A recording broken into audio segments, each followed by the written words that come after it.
Hello friends, welcome to this classes. आज हम पढ़ने वाले हैं भारतीय संविधान के स्रोत और उनके भागों के महत्वपूर्ण प्रश्नों को। अगर आपने हमारे वीडियो को सब्सक्राइब नहीं किया है तो जल्दी से सब्सक्राइब कर लीजिए और वीडियो को लाइक ज़रूर कर दीजिए। हमारा आज का पहला टॉपिक है संविधान का स्रोत। इसका पहला प्रश्न है, भारतीय संविधान संसदीय प्रणाली किस देश से ली गई है? तो इंग्लैंड से ली गई है, जो कि इसका सही आंसर है। अगला प्रश्न है, भारतीय संविधान का कौन सा लक्षण आयरिश संविधान से लिया गया है? या फिर कह सकते हैं कि नीति निर्देशक तत्व किस देश से लिया गया है? तो आयरलैंड से लिया गया है। अगला प्रश्न है, भारतीय संविधान का सबसे बड़ा एकाकी स्रोत, अर्थात कह सकते हैं कि भारतीय संविधान का जो सबसे बड़ा पार्ट है वो कहाँ से लिया गया है? तो गवर्नमेंट ऑफ इंडिया एक्ट 1935 से लिया गया है। अगला प्रश्न है, भारतीय संविधान का संघीय व्यवस्था कहाँ से ली गई है? या संघीय व्यवस्था प्रणाली किस देश से ली गई है? तो कनाडा से ली गई है। इसका सही आंसर हो जाएगा कनाडा। अगला प्रश्न है, संविधान में समवर्ती सूची की प्रेरणा कहाँ से ली गई है? समवर्ती सूची जो है वो ऑस्ट्रेलिया से लिया गया है, जो कि इसका सही आंसर हो जाएगा। अगला प्रश्न है,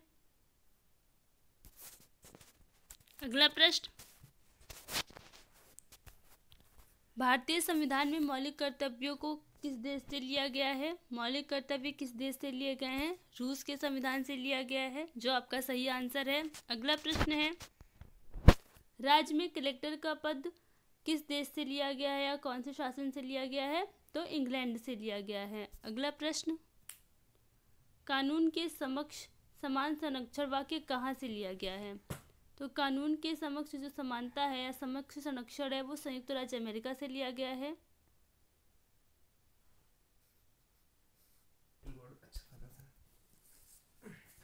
तो संयुक्त राज्य अमेरिका सही आंसर है।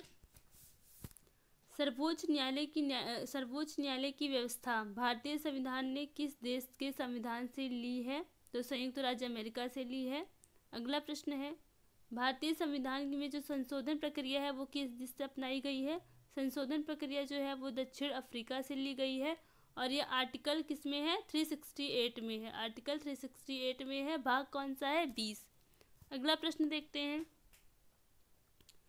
विधि के समक्ष समानता कहाँ से ली गई है? तो ये इंग्लैंड से लिया गया है, जो कि सही आंसर है। और अगला प्रश्न देखते हैं,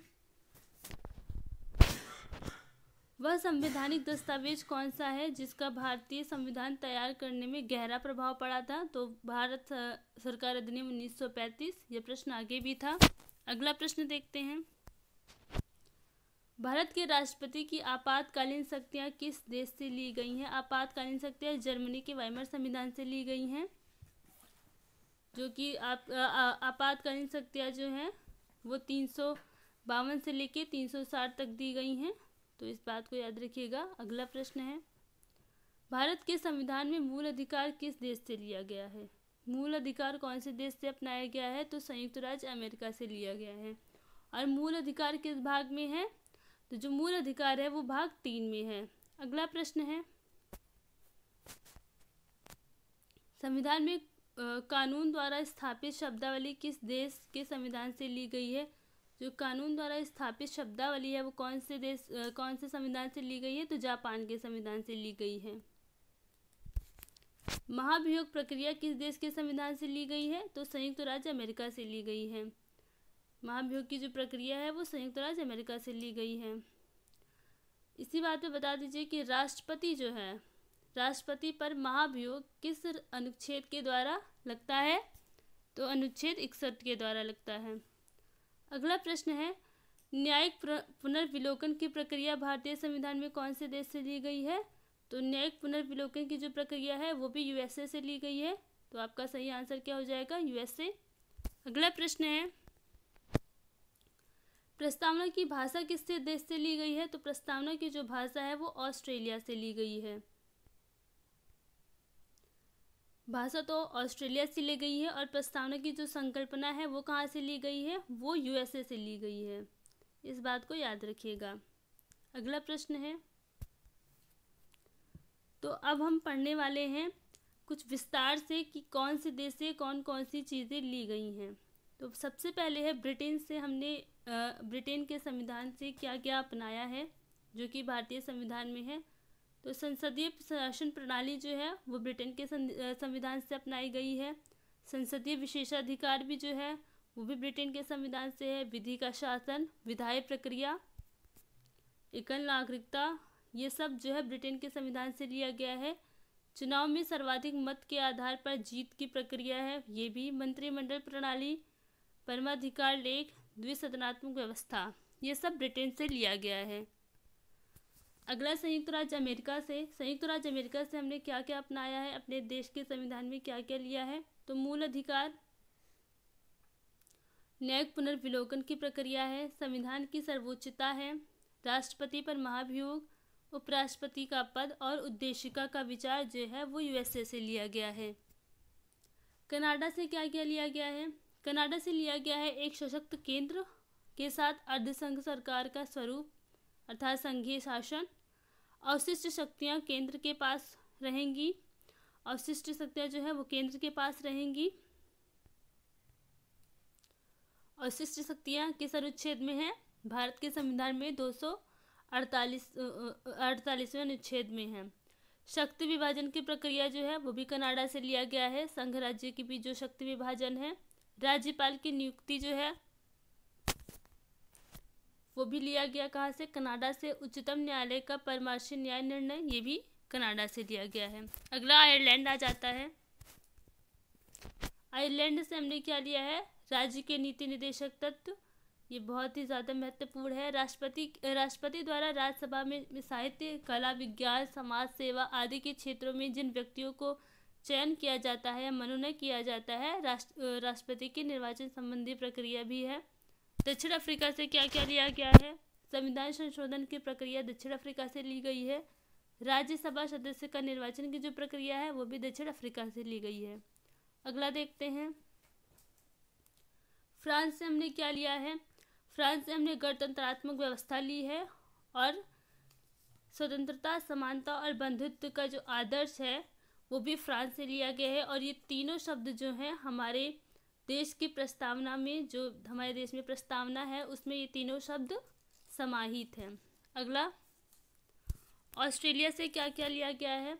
ऑस्ट्रेलिया में समवर्ती सूची का जो प्रावधान है वो हमने ऑस्ट्रेलिया से लिया है। संसद के दोनों सदनों की संयुक्त बैठक जो है ये भी ऑस्ट्रेलिया से लिया गया है। और ये किस अनुच्छेद में है, दोनों सदनों की संयुक्त बैठक किस अनुच्छेद में है, तो अनुच्छेद 108 में है। व्यापार वाणिज्य की स्वतंत्रता जो है वो ऑस्ट्रेलिया से लिया गया है।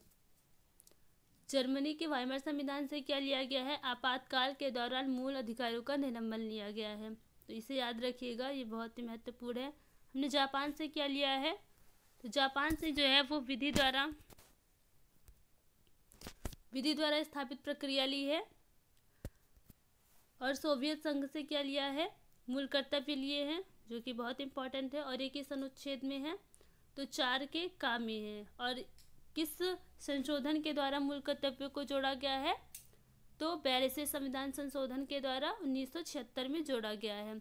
प्रस्तावना में सामाजिक, आर्थिक और राजनीतिक न्याय का जो आदर्श है वो भी पूर्व सोवियत संघ से लिया गया है। कुछ महत्वपूर्ण तथ्य यहाँ पर हैं, इन्हें भी देख लेते हैं। संविधान का अधिकांश भाग भारत शासन अधिनियम 1935 से लिया गया है, हमने अभी आगे देखा था। जैसे न्यायपालिका है, कैग है, अध्यादेश, लोक सेवा आयोग, आपात उपबंध है।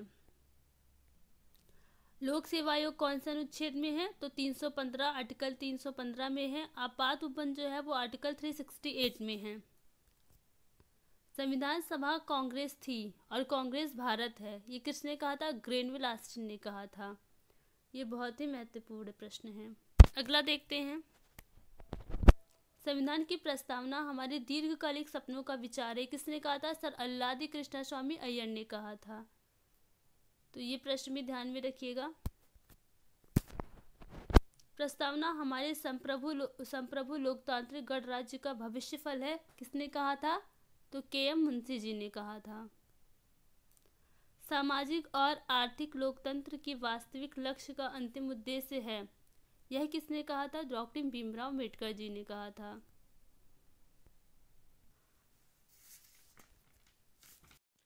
प्रस्तावना को भारतीय संविधान का परिचय पत्र किसने कहा था? प्रस्तावना को भारतीय संविधान का परिचय पत्र N.A. पालकीवाला साहब ने कहा था।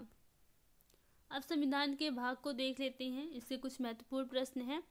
भारतीय संविधान को कितने भागों में बांटा गया है? 22 भागों में बांटा गया है। संविधान के किस भाग में संशोधन की प्रक्रिया है? तो संशोधन की जो प्रक्रिया है वो 20वें भाग में है। और अनुच्छेद कौन सा है? अनुच्छेद जो है वो 368 है। संविधान के किस भाग में ग्राम पंचायतों की स्थापना की गई है? तो 9वें भाग में की गई है। राज्य के नीति निदेशक सिद्धांतों का संविधान के किस भाग में उल्लेख है? राज्य के नीति निदेशक तत्व जो है वो किस भाग में है? तो 4थे भाग में है। संघीय कार्यपालिका की जो व्याख्या है वो किस भाग में है? संघीय कार्यपालिका की जो व्याख्या है वो भाग 5 में है। संविधान के किस भाग में मूल अधिकारों का उल्लेख मिलता है? मूल अधिकारों का जो उल्लेख है वो भाग 3 में मिलता है।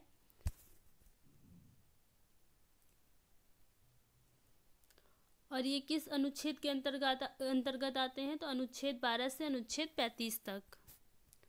संविधान के किस भाग में नागरिकता का वर्णन है? तो नागरिकता का जो वर्णन है वो भाग 2 में है। और आर्टिकल जो है इसका वो है 2 से 11। अनुच्छेद 2 से 11 तक इसका वर्णन किया गया है। मूल कर्तव्यों का उल्लेख संविधान के किस भाग में है? मूल कर्तव्य का जो उल्लेख है वो संविधान के भाग 4 के काम में है। और मूल कर्तव्य मूल रूप से कितने थे? तो मूल रूप से 10 मूल कर्तव्य थे, परंतु इनकी एक संख्या बढ़ा दी गई है। अब ये 11 हैं। और 11वां जो मूल कर्तव्य है वो क्या था? वो था कि जो 14 वर्ष से कम के बच्चे हैं उनके जो संरक्षक होंगे उनको शिक्षा दिलाना अनिवार्य होगा। और ये किस संशोधन के अंतर्गत किया गया था? तो 86वें संविधान संशोधन 2002 के अंतर्गत किया गया था। मूल कर्तव्य स्वयं संविधान के मूल संविधान में नहीं था, तब मूल संविधान में मूल कर्तव्य नहीं थे। तो मूल कर्तव्य किस संशोधन के तहत जोड़ा गया था? तो 42वें संविधान संशोधन 1976 के तहत मूल कर्तव्य को जोड़ा गया था। अगर आपको हमारी वीडियो पसंद आई हो तो वीडियो को लाइक कीजिए, चैनल को सब्सक्राइब जरूर से कर लीजिए। धन्यवाद।